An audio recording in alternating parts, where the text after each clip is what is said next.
Kitabu cha Ayubu mlango na mrongo miha unafungahe. Kwa utuo moyo wangu unatetema na kuonda horiho. Sirikiza ntototo kwa kududumiza kwa sauti ya Mlungu na kururuma kumbo lako kanoni mwakwe. Analurichira lumete chini za Mlungu nikosi na kuluhuma hata pembe za dunia. Baadaye lumete sauti yenu kururuma, yenu kududumiza na sauti ya ubomu, sauti ya irurumaho ye kaluzuli yelo lumete. Mlungu kududumiza kwa ngira za kuangalaza, yenu kuhenda mautuma bomu garigo kafudi mkugaelewa. Yenu kuyambira teluji gwazulu za inchi na kugambiri za hawa kalamvula bomu. Ni kumuhenji ya kila mtu ariche kuenda kazi ili atosima manya kazi ya kwakwe. Anyama ni kwenda zama na kusalakahi za makalogao. Lumvuta ni kumbola kula chumbani mwakwe na peo ni kumbola kula kwa lupe holundo alo malo. Kwa pumzi za Mlungu barafu ni kumbolera na sehemu bome ya mazi ni kuganda. Kugahendea mayengo maziho gazale mazi. Mayengo ni kutamusa lumetelwa kwa kweyi.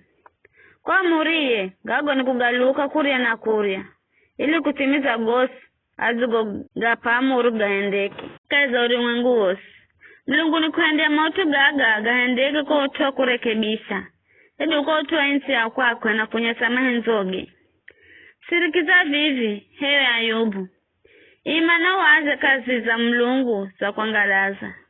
Vizo na manyacho Mlungu alongo zacho mayengu na kuluhende lumete lo kwakwe lumete. Vizo na manyacho mayengu gawele ajo ko hewani. Zo kazi za kuangalaza za iye marie mkamilifu kaiza marifa.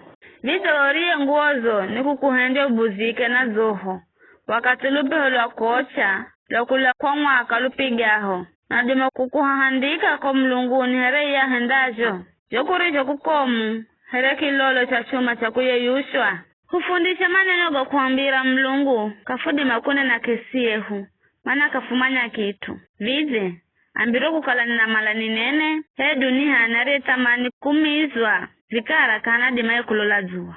Wakasire Allah hoko zulu. Baada ya mayengu kufosa nilupeho. Kwa vuri ni kwa mbula mlangazo wa dhahabu. Mlungu ni kudangare kwa ni nguma ya kugosha. Kafudi makumfikira ye mwenye nguvu zose. Ye ni mubomu kaiza wadi imi na hukumia hachi. Kiza ni muhachi jomu. Kandaonera mtu bule. Kwa vizho anadamu mana mgoha. Mana kaishi mwatu maziona wa mana hekima.